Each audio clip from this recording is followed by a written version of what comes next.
We lie to ourselves. That's how it translates to us. We lie to ourselves. We don't tell ourselves the way things really are. And when we do that, then we can't fix our problems. Can't fix our problems, we're not going to improve. So we have to be truthful to ourselves. I have to be truthful to myself. You have to be truthful to yourself. You have to stop rationalizing, stop making excuses, stop telling yourself little watered down assessments of where you're really at. Tell yourself the truth so that you can get where you want to go. You can be who you want to be. You can be who you should be. Who you should be when you do what you know you should do, when you pay attention to the little things, when you implement discipline, true and unflinching and unmitigated discipline in your life, when you stop trying to find a sweatless solution, when you look for weaknesses to work on, when you allow no easy excuses.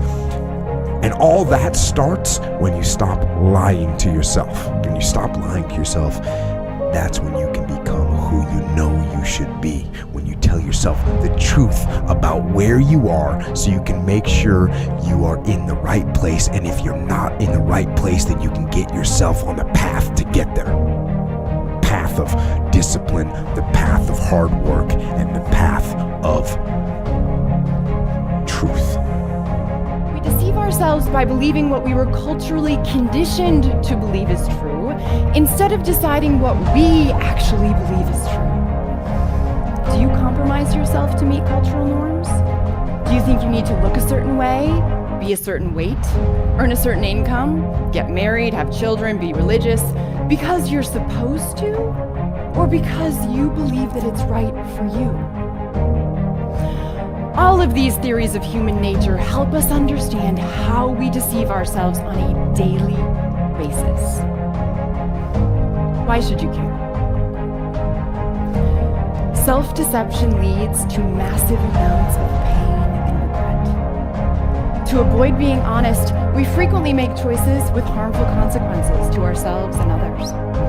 We may use drugs, alcohol, eat, shop, gamble, steal, lie, leave people, or pass our emotional baggage down to those we love the most. Or we may choose not to change, even when we're miserable or causing profound harm to those around us.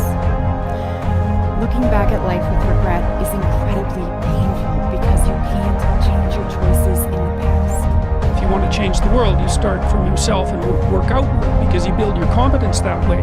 It's like, I don't know how you can go out and protest the structure of the entire economic system if you can't keep your room organized. The world presents itself as a series of puzzles, some of which you're capable of solving and some of which you're not.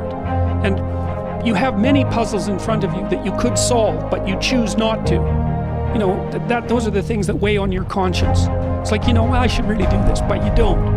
It's like, so I had this idea a long time ago because the world is a pretty dreadful place. I thought, well, what would the world be like if people stopped avoiding the things they knew they should do?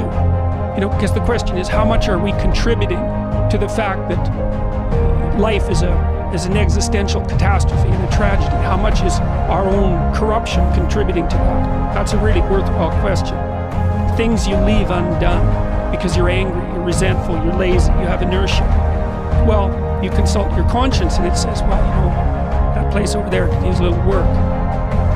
It's the same as working on yourself, and so you clean that up because you can, and then things are a little clearer around you, and you're a little better off because you've practiced a bit, and so you're a little stronger, and then something else manifests itself and says, well, maybe you could take a crack at fixing me up too. So you decide to do that, and then that gets a little bit more pristine, and soon, and it's humble because you're not exceeding your domain of competence. So, and can you even clean up your own room? No. Well, you should think about that. You should think about that. Because if you can't even clean up your own room, who the hell are you to give advice to the world?